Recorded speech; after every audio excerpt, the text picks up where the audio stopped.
कश्मीर में शूडेसाइड का एक बार भी ऑर्डर नहीं हुआ। इससे ज्यादा इंसानियत क्या चाहिए। श्री जामयांग नामग्याल जी।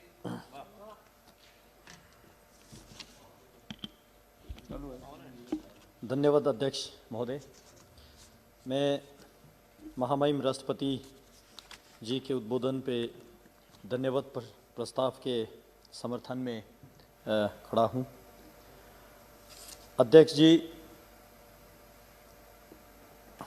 कल 2 दिन से धन्यवाद प्रस्ताव पे जो चर्चा चल रहे थे, मैं पूरे हर एक के भाषण को सुन रहा था, तो ज़्यादातर ने किसान को लेके, कोविड को लेके और बहुत सारे देश के मुद्दाओं को लेके कहा, लेकिन मैं और भी एक देश का मुद्दा एब्रोगेशन ऑफ आर्टिकल 370 को लेके, लद्दाख जो कि पिछले 1 साल पूरा देश के लिए चर्चे में रहे, लद्दाख को लेके, जम्मू कश्मीर को लेके, इन विषयों को टच करते हुए अपने बात को मैं संक्षेप में लाना चाहूँगा। मैं सबसे पहले देश के माननीय प्रधानमंत्री जी को धन्यवाद देना चाहूँगा कि कोविड महामारी से लेके गलवान की सुरक्षा से लेके जितने भी देश के सामने, सरकार के सामने जो चैलेंजेस है, चाहे सोशो पॉलिटिकल हो, इकोनॉमिकल हो, बॉर्डर सिक्योरिटी हो, बहुत सारे चैलेंजेस नेचुरल है, बहुत सारे चैलेंजेस मेड है, तो इन सब के आगे देश के प्रधानमंत्री जी ने 56 इंच का सीना तान के आगे बढ़ने का जो काम किया, उसके लिए मैं पूरे देशवासियों की ओर से माननीय प्रधानमंत्री जी को नमन करना चाहता हूं। अध्यक्ष जी, आर्टिकल 370 एब्रोगेट करके जम्मू कश्मीर और लद्दाख को यूटी बना के पिछले 1.5 साल का जो तजुर्बा रहा, मैं उसको देश के सामने आपके माध्यम से सदन में रखना चाहता हूं, क्योंकि हमारे सदन के नेता प्रतिपक्ष कल ज़ोर से चिल्ला रहे थे कि लद्दाख में क्या हो रहा है, लद्दाख में क्या हो रहा है, जम्मू कश्मीर में क्या हो रहा है। सर, लद्दाख में क्या हो रहा है, मैं कुछ सूची में ध्यान आकर्षित करना चाहता हूं। देश के इतिहास में पहली बार यूनियन टेरिटरी बनने के बाद लेह और कारगिल को मिला के 2019 से 2020, 2020 से 2021 तक यूनियन बजट में हमें 7,000 करोड़ जो मिला। 2021 और 2022 में 5,958 करोड़ जो है इस बजट में जो प्रपोज किया। कुल मिला के यूटी बनने से अभी तक लद्दाख के 2 डिस्ट्रिक्ट के लिए 13,000 करोड़ जो है बजट में देने का काम इस मोदी सरकार ने किया है, जो अपने आप में एक इतिहास है। मैं एमपी बनने से पहले लद्दाख ऑटोनोमस हिल डेवलपमेंट काउंसिल का 6 महीने का मुझे चेयरमैन के रूप में काम करने का मौका मिला। तब हमारा ऑटोनोमस काउंसिल का बजट केवल 55 करोड़ ही होते थे, और उस 55 करोड़ में पूरे डिस्ट्रिक्ट जो कि 45,000 स्क्वायर किलोमीटर का एरिया है, उसमें सभी डिपार्टमेंट्स को चलाना, आधे से ज़्यादा पोर्शन सैलरी में जाते थे। लेकिन उस काउंसिल के बजट को 4 गुना बढ़ा के देश के प्रधानमंत्री ने 232.41 करोड़ दे के दोनों काउंसिल को फाइनेंशियली एम्पावर किया। और साथ ही साथ जम्मू कश्मीर रीऑर्गेनाइजेशन होने के बाद अब लद्दाख ऑटोनोमस हिल डेवलपमेंट काउंसिल लेह और कारगिल दोनों गवर्नमेंट ऑफ इंडिया के साथ डायरेक्टली जुड़ा है। तो लद्दाख ऑटोनोमस हिल डेवलपमेंट काउंसिल के एक्ट अमेंडमेंट करके लद्दाख वालों के एस्पिरेशन को ध्यान में रखते हुए लद्दाख की ज़मीन को लेके, इन्वायरमेंट को लेके, एम्प्लॉयमेंट को लेके, कल्चरल आइडेंटिटी को लेके 6 शेड्यूल में जो डिस्ट्रिक्ट आते हैं उससे भी ज़्यादा कॉन्स्टिट्यूशनल सेफगार्ड देने का बात हमारे होम मिनिस्टर साहब ने हमें आश्वासन दिया। मैं उसके लिए माननीय मोदी सरकार को बहुत बहुत धन्यवाद देना चाहता हूं। अध्यक्ष जी, हर डेवलपमेंट का बुनियाद जो है एजुकेशन होते हैं। मैं पिछले बार जब 370 पे बोल रहा था तब मैंने चिल्ला के बोला कि एजुकेशन पे पिछले 70 साल हमें कितना वंचित रखा, लेकिन तब से लेके आज तक एजुकेशन सेक्टर में माननीय मोदी जी ने लद्दाख यूनिवर्सिटी देने के काम किया और यूनिवर्सिटी आज चल रहा है। 2 डिग्री कॉलेजेस लद्दाख में दिया, डीम यूनिवर्सिटी का स्टेटस CIBS को दिया, national skill training institute Ladakh में दिया, फूड क्राफ्ट इंस्टीट्यूट लेह को अपग्रेड करके इंस्टीट्यूट ऑफ होटल मैनेजमेंट बनाने का काम मोदी सरकार ने किया। उसी तरह 20 स्कूल में NCC का जो यूनिट खोलने का निर्णय लिया। उसी तरह कारगिल में इंजीनियरिंग कॉलेज खोलने का जो डिसीजन लिया।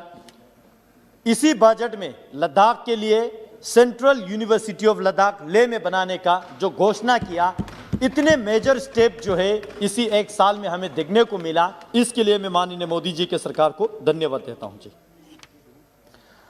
हेल्थ सेक्टर के मैं थोड़ा बात करूं, लद्दाख बहुत सारे एरिया बड़ा है, बर्फीला क्षेत्र है, दुर्गम है, दुर्लभ है। बहुत सारे सब डिवीजन एरिया जो है डिस्ट्रिक्ट हेडक्वार्टर से कट ऑफ रहते हैं, जैसे कि ज़ांस्कार, न्यूमा, टंगसे। इन एरियाओं में टेलीमेडिसिन के द्वारा लोगों को हेल्थ फैसिलिटीज प्रोवाइड करने का काम यह सरकार ने किया, हम धन्यवाद देते हैं। लद्दाख के लिए 1 मेडिकल कॉलेज सैंक्शन किया, हम धन्यवाद देते हैं। नेशनल इंस्टीट्यूट ऑफ सोवा आयुष मंत्रालय के द्वारा लद्दाख में बनाने का जो निर्णय हुआ, घोषणा हुआ, हम धन्यवाद देते हैं। सर, टेलीकम्युनिकेशन, ये सारा मैं इसलिए गिन रहा हूं, ये केवल एक लोकसभा क्षेत्र ही नहीं बल्कि देश के सीमा सुरक्षा से जुड़े हुए। जब हम सीमावर्ती इलाका का विकास करेंगे तो ऑटोमेटिकली देश का सीमा सुरक्षा और भी मजबूत हो जाएंगे। तो ये पहले के सरकारों ने, यूपीए सरकार ने इसको जानने की कोशिश नहीं किया, लेकिन मोदी सरकार ने ये सारा जानते हुए टेलीकम्युनिकेशन की अगर मैं बात करूं, पिछले इसी 1 साल में यूनिवर्सल सर्विस ऑब्लिगेशन फंडिंग के तहत 54 मोबाइल टावर जो 4G के सुविधा के साथ वहां लगाने का काम इस सरकार ने किया। VSAT लगाने का काम एमरसेट के साथ। जो गांव दूर दराज इलाका है, मीडिया में बहुत सारे मेंबर्स ने देखे होंगे, 2-2, 3-3 दिन में खुद पैदल चल के जाता हूं, उन विलेजेस को एमरसेट के जरिए, VSAT के जरिए इंटरनेट से जोड़ने के काम यह सरकार ने किया। उसी तरह अगर मैं पढ़ते जाऊं, सूची बहुत लंबा है, समय कम है, इसलिए मैं ज्यादातर पॉइंट्स को मैं स्किप कर रहा हूं। सर, एयर सर्विस को लेके ले एयरपोर्ट 1985 में बने थे, उसको अभी तक अपग्रेड करने के लिए पहले के सरकारों ने नहीं सोचा। उस एयरपोर्ट को 480 करोड़ दे के अपग्रेड करने का निर्णय जो है मोदी सरकार ने किया। और वो देश में बहुत सारे एयरपोर्ट है, उन एयरपोर्ट से अलग होगा, हट के होगा। पूरे लद्दाख के कल्चर, लद्दाख के आइडेंटिटी को उसमें झलकते हुए वो एयरपोर्ट जो इंटरनेशनल स्टैंडर्ड का बनने का जो निर्णय लिया। कारगिल का एयरपोर्ट एक्सपेंशन करने का निर्णय लिया। कारगिल एयरपोर्ट रिलोकेट करने की जरूरत है, वो सरकार उसमें कंसीडर कर रहा है। कारगिल में छोटे जहाज अभी उतारने का पूरा चांस है, लेकिन कॉमर्शियल वायबिलिटी नहीं होने के कारण से नहीं आ रहा है। हमारे टूरिज्म मिनिस्टर साहब इसी जनवरी 25 तारीख को कारगिल में आके -30 डिग्री सेल्सियस में वहां नाइट स्पेंड किया। मैं देश के सरकार को धन्यवाद देना चाहता हूं। सरकार ने कारगिल को सीधा दिल्ली के साथ जोड़ने का काम किया और वहां जो गैप फंडिंग आता है कॉमर्शियल फ्लाइट के लिए, वो टूरिज्म मिनिस्ट्री की ओर से देने के बाद किया। मैं धन्यवाद देता हूं सर। उसी तरह नुब्रा थोयस के एयरपोर्ट जो है वो वहां पे टर्मिनल बिल्डिंग करके सिविल हवाई जहाज चलाने का जो बात किया। सर, बॉर्डर सुरक्षा को लेके जो बहुत सारे रोड्स जो है, ब्रिजेस है, वहां कनेक्ट करने की जरूरत है।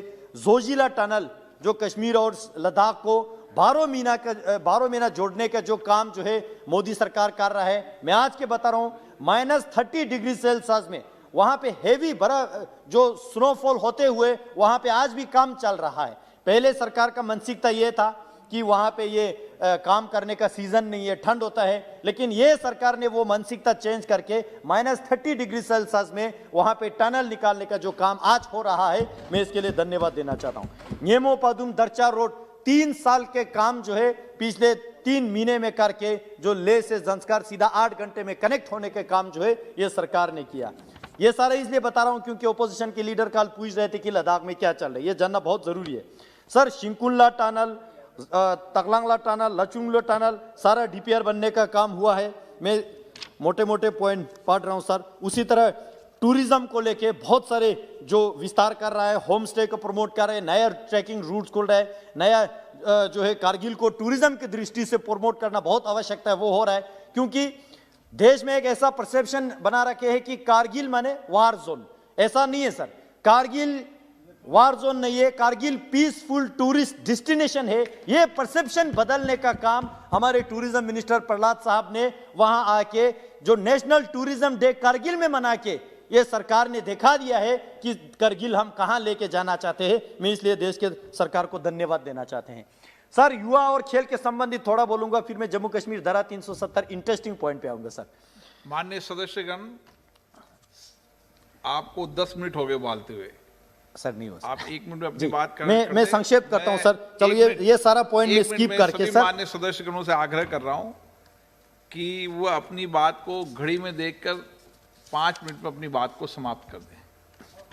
आपको नहीं, आपको तो 10 मिनट हो गए। और माननीय सदस्य सर, 1-2 पॉइंट सर, जरूरी। कल अधीर रंजन जी पूछ रहे थे कि चाइना आके हजारों किलोमीटर लेके गया। ये सच बता रहे हैं सर, चाइना आके हजारों किलोमीटर लेके गया। मैं डेटा के साथ बताऊं, अक्साई चीन 27,250 किलोमीटर 1962 में कांग्रेस के टाइम पे लेके गया। ये रिकॉर्ड में जाना चाहिए। त्यापंगनाक छबजी वैली जो कोरजोक से 250 किलोमीटर चुमुर एरिया में 208 तक यूपीए सरकार के टाइम पे ले गया। अधीर रंजन जी सच बता रहे हैं। जोरावर फोर्ट जो धिमजोक में थे उसको तोड़ के चाइना के पीएलए ने 2008 तक वहां पे ऑब्जर्विंग पॉइंट बना दिया, 2012 तक। ये कांग्रेस के टाइम पे हुआ। उसी तरह धूमचेले जो एंशिएंट ट्रेड पॉइंट है 2008 से 9 तक वो भी ले गया। तब सरकार में कौन थे? कांग्रेस थे। लेकिन आज मैं मोदी जी को धन्यवाद देना चाहता हूं जो देश के सुरक्षा केवल प्रधान सेवक ही नहीं बल्कि प्रधान रक्षक बन के जो है देश के सीमा को इतने मजबूत करके 10-20 गुना इंडियन आर्मी उधर तैनात करके देश के सीमा को इतना मजबूत किया। इसलिए मैं बताना चाहता हूं सर, आजादी के कभी शाम नहीं होने देंगे, शहीदों की कुर्बानी बदनाम नहीं होने देंगे। बची हो जो एक बूंद भी लहू की, तब तक भारत माता का अंचल कांग्रेस की तरह नीलाम होने नहीं देंगे। सर, आर्टिकल 370 पे मैं थोड़ा सा बोलना चाहूंगा, क्योंकि सदन में डॉक्टर फारूक अब्दुल्ला साहब ने बड़ा अच्छा इमोशनल स्पीच दिया और उन इशारे में यह बता दिया कि ये सरकार जो है मुस्लिम विरोधी है, ये जो है धर्मनिरपेक्ष करते हैं। लेकिन मैं बताना चाहता हूं सदन में सर, जब फारूक अब्दुल्ला साहब के सरकार वहां पे थे 370 वो लोग एंजॉय कर रहे थे। गुज्जर बकरवाल समुदाय, जो गुज्जर बकरवाल समाज जो है 100% मुस्लिम है सर, कभी ऊपर उभारने नहीं दिया। लेकिन यह सरकार ने 370 हटने के बाद कल डीडीसी इलेक्शन चुनाव किया, गुज्जर बकरवाल को पॉलिटिकल रिजर्वेशन देके उस मुस्लिम समाज को जो पिछड़े थे दबे थे उसको उठाने का काम जो है इस सरकार ने किया। यह मैं रिकॉर्ड में लाना चाहता हूं सर 370 हटने के बाद ग्रास रूट डेमोक्रेसी वहां आने लगा सर। वहां पे जो है डीडीसी इलेक्शन हुआ, वहां पे ब्लॉक डेवलपमेंट काउंसिल का चुनाव हुआ, वहां पे जो है आज केवल 87 एमएलए का इलेक्शन नहीं, 40,000 से ज्यादा पंच एंड सरपंच इलेक्टेड है इस सरकार के दौरान। 3,000 से ज्यादा ब्लॉक डेवलपमेंट काउंसिल का चेयरमैन इलेक्टेड है, 280 से ज्यादा डीडीसी का मेंबर जो है वहां पे। और इतना जितना भी चुनाव हुआ उसमें एक बंदूक नहीं चले, एक चिड़िया के जान तक नहीं गया।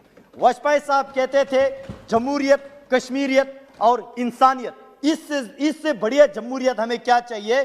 जो डिस्ट्रिक्ट जो है टेररिस्ट के लिए माना जाते हैं, मैं नाम नहीं लूंगा बुरा लगेगा, उन डिस्ट्रिक्ट्स में इस बार 60% 70% वोट होने लगा। 70-80 साल के बुजुर्ग जो है खुद चल के वोट डालने के लिए आया, जो पिछले 30 साल तक वोट डालने के लिए नहीं आया सर। तो इससे ज्यादा जमहूरियत क्या चाहिए।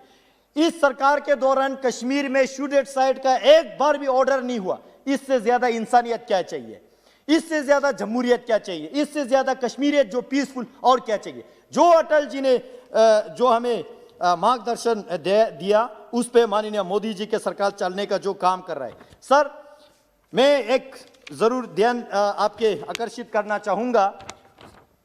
जो आज फारूक साहब ने यहां पे कहा कि यह सरकार मुस्लिम को नहीं पसंद करता है, ऐसा नहीं है सर। ये फारूक साहब मुस्लिम है, आप हिंदू है, हम बौद्ध है, हम ये सारा ये जो है ये इस देश का खूबसूरत गुलदस्तान है। लेकिन कुछ आइडियोलॉजी से हमें प्रॉब्लम होते हैं सर। फारूक साहब कहते हैं चीन के मदद से 370 वापस लाएंगे, ये हमें स्वीकार नहीं है। महबूबा मुफ्ती जी कहते हैं जब तक 370 वापस नहीं आएंगे तिरंगा नहीं उठाएंगे, ये हमें स्वीकार नहीं है। कारगिल में कांग्रेस का काउंसलर कहते हैं आधा लद्दाख यानी लेह डिस्ट्रिक्ट कांग्रेस चाइना को दे देना चाहिए, ये हमें स्वीकार नहीं है। ऐसा विचारधारा जो है हमें स्वीकार नहीं है, इसलिए जो है ऐसे विचारधाराओं के साथ हम अंतर करते हैं। अन्यथा देश के मुसलमान के साथ, देश की क्रिश्चियन के साथ, देश में जितने भी लोग रहते हैं किसी के साथ हमें प्रॉब्लम नहीं है। इस देश का नारा है सबका साथ, सबका विकास और सबका विश्वास। आपने मुझे समय दिया बोलने के लिए, तो और भी बहुत सारे हैं जो anti corruption bureau Jammu Kashmir में लगा के, रोशनी एक्ट में जमीन घोटाला कितना हुआ, क्रिकेट में कितना घोटाला हुआ, वो सारा धीरे धीरे बाहर आ रहा है सर। कस्टोडियन और इवैक्यू प्रॉपर्टी एक्ट खत्म करने की जरूरत है। मैं आपके माध्यम से सरकार के ध्यान आकर्षित करना चाहूंगा। बहुत बहुत धन्यवाद सर। कहने के लिए तो बहुत कुछ है लेकिन समय के कमी, आपने मुझे बहुत समय दिया। बहुत बहुत धन्यवाद जी।